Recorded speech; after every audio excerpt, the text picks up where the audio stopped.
नदिया Malik missing case. America में गायब हुई एक लड़की की दिल दहला देने वाली कहानी। आज हम आपको एक ऐसी दिल दहला देने वाली सच्ची कहानी की पूरी दास्तान बताने जा रहे हैं, जहां एक 22 साल की मासूम लड़की का मर्डर होता है। मगर इस केस में ना तो कोई मर्डर है, ना कोई सबूत है, ना कोई मोटिव है और ना ही कोई गवाह है। आप सोच रहे होंगे कि ऐसा कैसे हो सकता है कि एक कत्ल भी हो और उसका कोई कातिल ही ना हो, मगर इस केस में कुछ ऐसा ही है। इसे किसने एक अमेरिकी शहर को हिलाकर रख दिया था, पूरी कहानी आप भी जानेंगे तो हैरान रह जाएंगे।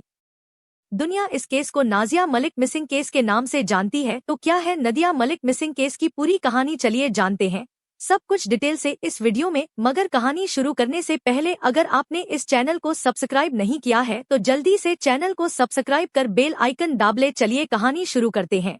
यह कहानी भारतीय मूल की लड़की नदिया मलिक की है। नदिया अपने परिवार वालों के साथ अमेरिका के पेंसिल्वेनिया स्टेट के फिलाडेल्फिया नाम की जगह पर रहती थी। नदिया बचपन से ही पढ़ में काफी तेज थी। पढ़ के दौरान ही जब नदिया की उम्र यही कोई 15-16 साल थी, तभी उसकी मुलाकात भारतीय मूल के ही भूपेंद्र गगन सिंह नाम के लड़के से होती है। भूपेंद्र भी उन दिनों फिलाडेल्फिया में ही रहा करता था। भूपेंद्र से मुलाकात के बाद ही नदिया की जिंदगी नई करवट लेनी शुरू कर देती है। पहले वो ज्यादातर पढ़ में ध्यान लगती थी और अपने आप में ही रहना ज्यादा पसंद करती थी, मगर भूपेंद्र से मिलने के बाद वो भूपेंद्र के लिए पागल सी होने लगती है। अब वह दिन रात भूपेंद्र से ही बात करती रहती थी। अगर वह किसी और से बात भी करती थी तब भी वह अक्सर भूपेंद्र का ही जिक्र किया करती थी। इतना ही नहीं, जब भी मौका मिलता था परिवार वालों की मर्जी के खिलाफ भी जाते हुए यह केंद्र से मिला करती थी। इन सब के चक्कर में नदिया की पढ़ काफी पीछे छूटने लगी थी। नदिया की जिंदगी में अचानक से आए इस बदलाव से नदिया के घरवाले काफी परेशान होते हैं और वो नदिया को समझने की काफी कोशिश करते हैं, मगर नदिया को भूपेंद्र के अलावा ना कुछ दिखाई देता था और ना ही भूपेंद्र की बातों के अलावा उसे किसी और की बातें सुनाई देती थी। भूपेंद्र के प्यार में नदिया मलिक इतनी ज्यादा खो जाती है कि जब परिवार वाले उसे कुछ ज्यादा समझने लगते हैं तो नादिया परिवार वालों से ही अपने सारे रिश्ते खत्म करके भूपेंद्र के पास ही रहने लगती है। नदिया और भूपेंद्र शादी भी नहीं करते हैं और साथ रहने लगते हैं। इसी दौरान नदिया एक बेटे को भी जन्म देती है। नदिया अपने परिवार वालों को लगभग बुलाकर अपने ही बॉयफ्रेंड भूपेंद्र तथा बेटे के साथ अपनी जिंदगी बिताने लगी थी। नदिया का पढ़ से भी लगभग रिश्ता खत्म हो गया था। बाइट समय के साथ नदिया का परिवार भी बढ़ता है और साल 2012 तक नदिया 3 बच्चों की मैन बन जाती है। सब कुछ अच्छा ही चल रहा था कि 2012 में 28 फरवरी को नदिया के साथ एक बड़ी ही दुखद घटना घटती है। नदिया और भूपेंद्र एक दिन अपनी 3 महीने की बेटी अलीना सिंह के साथ अपनी कार से कहीं घूमने जाते हैं।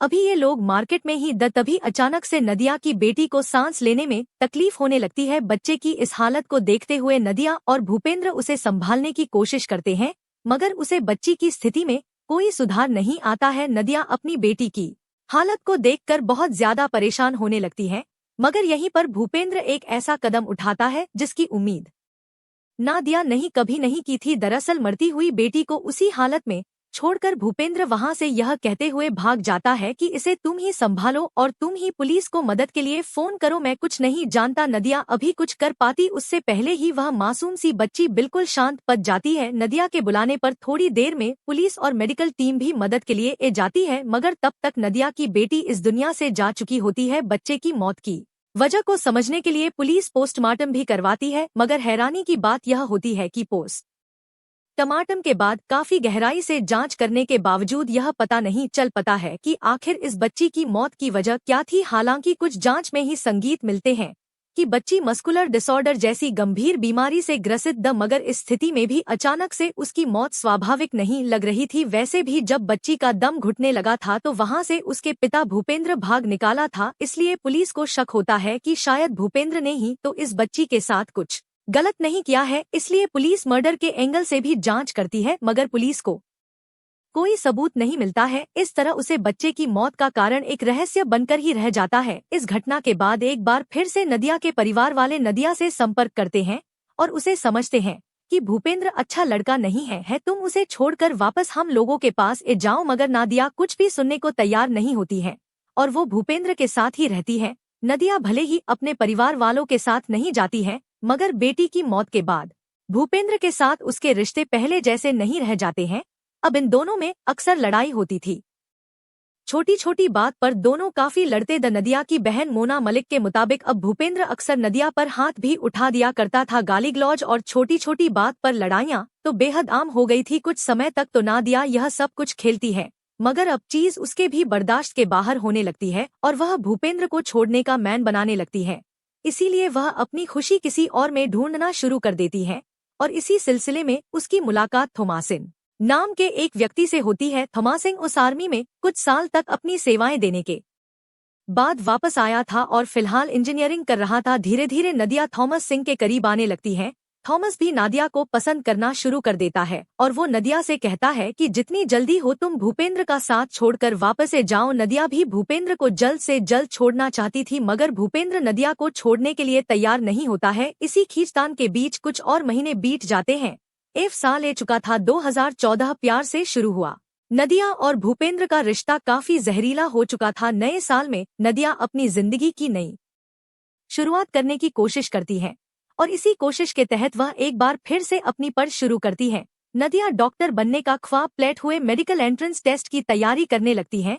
2014 के जनवरी महीने में नादिया का प्री मेडिकल एग्जाम का फॉर्म एक्सेप्ट भी हो जाता है। इसी बीच फरवरी 2014 में भूपेंद्र सिंह को कहीं से थॉमस सिंह के बारे में पता चल जाता है। इसी के बाद नदिया और भूपेंद्र में काफी झगड़ा होता है। इसी झगड़ा के दौरान भूपेंद्र सिंह नदिया की बुरी तरीके से टी भी करता है। इस मारपीट से नदिया इतनी ज्यादा टूट जाती है कि फाइनली वो भूपेंद्र को हमेशा हमेशा के लिए छोड़ने का प्लान बना लेती है, मगर भूपेंद्र किसी भी कीमत पर नदिया को छोड़ने के लिए तैयार नहीं होता है।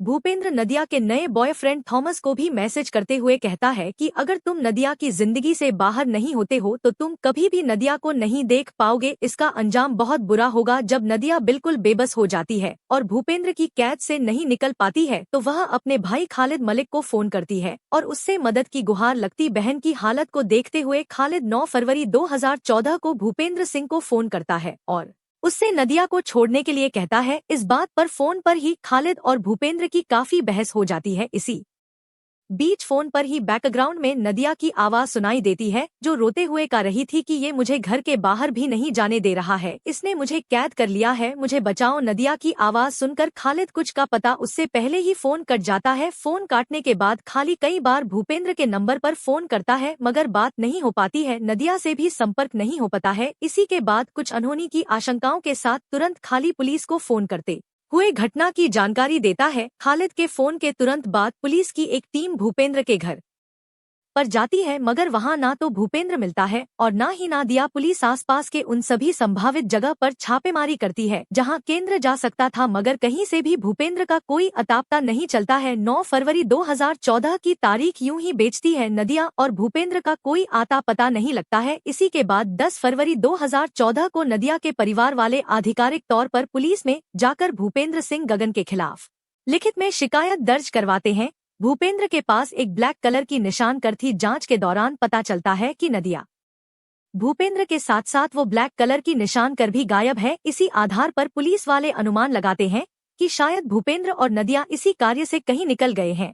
इसलिए पूरे इलाके में अलर्ट जारी कर दिया जाता है कि किसी को भी अगर ब्लैक कलर की निशान कर दिखाई देती है तो तुरंत पुलिस को इन्फॉर्म करे। नदिया के परिवार वाले भी अपने स्टार से कर की तलाश में लग जाते हैं। अभी यह लोग नदिया की तलाश में लगे ही हुए दकी तभी नदिया के मोबाइल से एक के बाद कई टेक्स्ट मैसेज खालिद के मोबाइल पर आते हैं। यह मैसेज भूपेंद्र बेच रहा था। एक मैसेज में भूपेंद्र खालिद से कहता है कि तुम हार गए, मैं जीत गया, वो कभी अब घर वापस नहीं देख पाओगे। खालिद को चैलेंज करते हुए भूपेंद्र एक मैसेज में यह भी कहता है कि तुम पूरे अमेरिका में नदिया को खोलो मगर वो कहीं नहीं मिलेगी। खालिद इन मैसेज के बारे में पुलिस को भी जानकारी देता है और पुलिस भी अपनी जांच का दायरा बढ़ती है, मगर कुछ फायदा नहीं होता है। पुलिस के हाथ अब भी खाली ही रहते हैं। इसी बीच 11 फरवरी 2014 को एक बार फिर से खालिद को नादिया की मोबाइल से कुछ मैसेज मिलते हैं। इस बार मैसेज में लिखा हुआ था कि अगर तुम नदिया से बात करना चाहते हो तो मुझे तुरंत मोबाइल के माध्यम से $20 भेजो। इसके तुरंत बाद कई और मैसेज मिलते हैं जिसमें रकम बढ़कर पहले 50 फिर 100 और फिर 16 करती जाती है। ऐसे ही मैसेज थॉमस को भी मिलते हैं। उसमें भी यही लिखा हुआ था कि अगर तुम नदिया से बात करना चाहते हो तो तुम मुझे अभी इतने पैसे भेजो। इन मैसेज के साथ भूपेंद्र यह भी लिखता है कि अगर तुमने पैसे नहीं भेजे तो तुम कभी दोबारा नदिया की आवाज नहीं सन पाओगे। इस मैसेज के जवाब में खालिद कहता है कि तुम मुझे कोई सबूत दो जिससे पता चले कि नदिया तुम्हारे साथ हैं, तो मैं तुम्हें अभी पैसे भेज दूंगा। तुम मुझे कम से कम बस एक बार उसकी हेलो सुना दो तो भी मैं पैसे दे दूंगा, फिर उसके बाद मैं उससे बात करूंगा। खालिद यह कहने पर भूपेंद्र अंतिम मैसेज यह करता है कि आज के बाद तुम कभी नदिया की आवाज नहीं सुन सकोगे। इधर भूपेंद्र लगातार मैसेज के जरिए ब्लैकमेल करके पैसा हासिल करने की कोशिश में लगा हुआ था। उधर पुलिस की भी कई टीम भूपेंद्र की तलाश में लगी हुई थी, मगर कहीं से भी इन लोगों का कोई आता पता नहीं चल रहा था। पुलिस नदिया के मोबाइल फोन के जरिए भी इन लोगों को ट्रेस करने की कोशिश कर रही थी, मगर कामयाबी नहीं मिल रही थी। पुलिस के मोबाइल ट्रैकिंग के मुताबिक पहले इनकी लोकेशन फिलाडेल्फिया थी, फिर यह लोग वॉशिंगटन की तरफ जाते हैं और वॉशिंगटन से यह लोग न्यूयॉर्क सिटी की तरफ जाते हैं। मगर जब ये लोग वायु शहर पहुंचने हैं तो यहाँ आकर इनके मोबाइल में मूवमेंट बंद हो जाती है। इस बार पुलिस की एक टीम ओहियो तक आती है। पुलिस पीछा करते हुए उसे घर तक भी पहुंच जाती है, जहां भूपेंद्र आकर रुकता है। जैसे ही भूपेंद्र को इस बात की भनक लगती है कि पुलिस इसके पीछे है, वो पीछे के दरवाजे से भागने की कोशिश करता है, मगर कुछ देर की लुका छुपी के खेल के बाद पुलिस आखिरकार भूपेंद्र को गिरफ्तार पकड़ लेती है। भूपेंद्र सिंह से कर और नदिया के बारे में पूछा जाता है, इस पर वह कुछ भी बताने से इनकार करता है और कहता है कि मैं अपने वकील के आने के बाद ही कुछ बात करूंगा। इसके बाद पुलिस भूपेंद्र के पॉकेट की तलाशी लेती है तो उसके पॉकेट से नदिया का मोबाइल, नदिया का ड्राइविंग लाइसेंस और कर की एक चाबी मिलती है। जाँच के बाद खुलासा होता है कि यह उसी निशान कर की चाबी है जिससे कथित तौर पर भूपेंद्र और नदिया निकले। द पुलिस वालों की पूछताछ में भूपेंद्र बताता है कि मैंने कर के साथ नदिया को फिलाडेल्फिया में ही छोड़ दिया था, मगर भूपेंद्र की बात इसलिए झूठ लग रही थी क्योंकि नदिया के परिवार वालों के मुताबिक उसका की तो बस एक ही चाबी थी और वह चाबी भी भूपेंद्र की जेब से मिली थी। तो ऐसा कैसे हो सकता है कि नदिया बिना चाबी के ही कर चला रही हूँ। भूपेंद्र के चेहरे पर चोट के भी निशान द इस बारे में पूछे जाने पर भूपेंद्र बताता है कि जब नदिया से उसकी मुलाकात आखिरी बार हुई थी, यहीं पर दोनों की लड़ाई हो गई। नदिया ने भी उसे पर हमला किया, जिस कारण उसके चेहरे पर ये खरोच और चोट के निशान हैं। अब पुलिस की कई टीम नदिया को खोजने में लग जाती है। पुलिस की बड़ी चहल पहल के बीच इस केस की चर्चा फिलहाल में भी जोरों शोर से होने लगती है। हर किसी की जुबान पर बस एक ही सवाल था कि नदिया और वह निशान कर कहाँ है। नदिया फिलाडेल्फिया की सबसे बड़ी रहस्य बन चुकी थी। पुलिस की जांच जारी रहती है, मगर हाथ खाली ही रहता है। नदिया की मिसिंग रिपोर्ट 10 फरवरी 2014 को लिखाई गई थी और अब तारीख ए चुकी थी 20 फरवरी 2014। 20 फरवरी 2014 को फिलाडेल्फिया के मार बल टाउनशिप पुलिस डिपार्टमेंट में एक अनजान व्यक्ति कॉल करता है और कहता है कि यह ब्लैक कलर की निशान अल्टिमा खड़ी है, इसी कर में शायद नदिया हो सकती है। आखिर ये कॉल किसने की थी उसके बारे में हम आपको वीडियो में आगे बताएंगे। फिलहाल बताते हैं कि इसे कॉल के बाद क्या होता है। पुलिस की एक टीम भागते हुए उसे जगह पर जाती है तो वहां सच में एक ब्लैक कलर की निशान अल्टिमा कर खड़ी थी। कर पूरी तरीके से बर्फ से ढकी हुई थी। हैरानी की बात तो ये थी कि उसे कर पर 8 पार्किंग टिकट्स लगे हुए द मतलब इस जगह पर कर को खड़ी करने से पहले कई दूसरी जगह इलीगल तरीके से इसे पार किया गया था। इस कारण पुलिस ने उसे पर पार्किंग टिकट्स भी लगाए द मगर पहले किसी को उसे कर के अंदर लाश दिखाई नहीं दी। आनंद फाइनेंस कर को खोला जाता है। कर के अंदर पुराने कपड़ों के ढेर, इसके अलावा काफी सामान बिखरा पड़ा था। पहले तो पुलिस को कुछ भी नजर नहीं आता है, मगर जब उन कपड़ों के ढेर को हटाया जाता है तो उन कपड़ों के ढेर के नीचे नदिया की लाश पड़ी हुई मिलती है। जिस नदी की तलाश पिछले 10 दिनों से हो रही थी वह पुलिस को कर के अंदर कपड़ों के ढेर के नीचे मारी हुई मिलती है। मृत्यु के समय नदिया की उम्र सिर्फ 22 साल थी। लाश मिलते ही पुलिस उसे पोस्टमार्टम के लिए भेज देती है। नदिया का पोस्टमार्टम करने वाले डॉक्टर की टीम की ओर से 21 फरवरी 2014 को एक प्रेस कॉन्फ्रेंस किया जाता है, जिसमें कहा जाता है कि नदिया के शरीर पर किसी भी तरह के फिजिकल ट्रॉमा के निशान नहीं मिले हैं। पोस्टमार्टम के दौरान भी मौत की वजह और मृत्यु के त्रिकोण से संबंधित कुछ भी पता नहीं चल पाया है। मृत्यु के कर्म तथा त्रिकोण को समझने के लिए सैंपल्स फॉरेंसिक लैब भी भेज दिए जाते हैं। क्योंकि शुरुआती रिपोर्ट में कुछ भी पता नहीं चल पाया था, इसलिए भूपेंद्र को गिरफ्तार नहीं किया जाता है। फिर भी पुलिस उसे शहर में ही रहने को कहती है और उसे पर नजर रखी जाने लगती है। मगर अप्रैल 2014 में भूपेंद्र पुलिस के नियमों को तोड़ते हुए कहीं चला जाता है। इसी के बाद उसे गिरफ्तार करते हुए जेल में डाल दिया जाता है। हालांकि कुछ ही महीने बाद भूपेंद्र को कोर्ट से बेल भी मिल जाती है और वो फिर से आजाद हो जाता है। उम्मीद की जा रही थी कि 2 महीने में फॉरेंसिक लैब से नतीजा आ जाएगा, मगर वहां से 8 महीने बाद जाकर अक्टूबर महीने में रिपोर्ट आती है। उम्मीद की जा रही थी कि इस रिपोर्ट में कुछ ऐसा होगा जिसके आधार पर नदिया के बॉयफ्रेंड भूपेंद्र सिंह पर हत्या का मुकदमा दर्ज किया जा सकेगा, मगर हर कोई उसे वक्त रह जाता है जब फॉरेंसिक रिपोर्ट में भी यही कहा जाता है कि काफी मेहनत और कई दौर की जांच के बावजूद डॉक्टर की टीम मौत के कर्म का पता नहीं लगा पाई है। इतना ही नहीं, मौत किस तरीके से हुई उसे बारे में भी कोई जानकारी नहीं मिल पाई है। इस रिपोर्ट के बाद पुलिस कई नामी जासूस को इस केस की जांच में शामिल करती है, कई महीना तक जहां चलती रहती है, मगर पुलिस के हाथ कोई जानकारी नहीं लगती है। हालांकि डिटेक्टिव अपनी पूरी जांच के बाद सर्कमस्टेंशियल एविडेंस के आधार पर भूपेंद्र सिंह पर ही नदिया को जहर देकर हत्या का शक जताते हैं, मगर उनके पास कोई सबूत नहीं था, इसलिए पुलिस भूपेंद्र पर कोई मामला दर्ज नहीं कर पाती है। काफी कोशिशें के बाद भी जब पुलिस को भूपेंद्र के खिलाफ एक भी सबूत या गवाह नहीं मिलता है तो फाइनली पुलिस कोर्ट में नदिया की हत्या को रहस्यमय मौत बताते हुए क्लोजर रिपोर्ट फाइल कर देती है। अंततः कुछ महीने बाद ही ये केस बंद भी हो जाता है और भूपेंद्र आजाद अपनी जिंदगी जी रहा होता है। 22 साल की नदिया अपने 2 छोटे छोटे बच्चों को छोड़कर मार गई, मगर उसे किसी ने नहीं मारा। पुलिस द्वारा केस बंद किए जाने के बाद नातिया की परिवार वाले अपने स्टार से इस केस की जाँच करवाने के लिए कुछ प्राइवेट डिटेक्टिव को भी हायर करते हैं।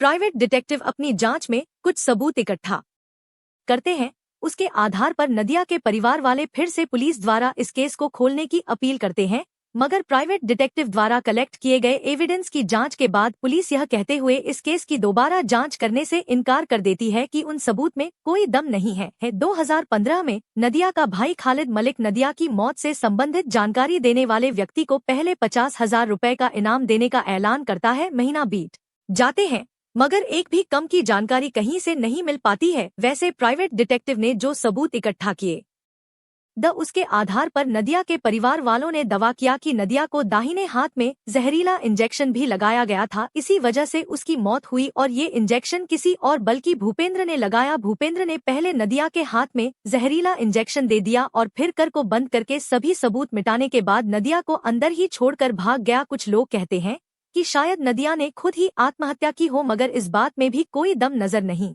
आता है, क्योंकि आत्महत्या की पुष्टि करने वाले एक भी सबूत नहीं मिलते हैं। भले ही भूपेंद्र पर हत्या का मुकदमा दर्ज नहीं किया जा सका, मगर 2018 में एक स्थानीय अदालत ने इस केस की सनी करते हुए भूपेंद्र को नदिया के परिवार वालों को $10 मिलियन का हरियाणा देने का ऑर्डर दिया। कोर्ट जितने भी पैसे दिलवा दे, मगर सच तो यह है कि नदिया के कातिलों को ना पकड़ा जाना पुलिस की सबसे बड़ी नाकामी और नदिया के साथ हुई सबसे बड़ी ना आए इंसाफ है। चलिए बात करते हैं कि आखिर पुलिस वालों को वो अंजन कॉल किसने किया था। ऐसा कहा जाता है कि कॉल करने वाले व्यक्ति ने पुलिस से अपनी पहचान ना जाहिर करने की शर्त पर ही कर की लोकेशन बताई थी, मगर नदिया के परिवार वालों के मुताबिक जहां पर कर खड़ी हुई थी उसके ठीक पीछे एक बड़ा सा रेस्टोरेंट था। उसी रेस्टोरेंट में ऑर्डर का इंतजार करते हुए एक व्यक्ति न्यूज़पेपर पढ़ रहा था। इत्तेफाक से उसे न्यूज़पेपर में उसी निशान कर के साथ नदिया के गायब होने की खबर छपी हुई थी। इसी आधार पर उसे व्यक्ति को लगा कि हो ना हो यह वही कर हो सकती है,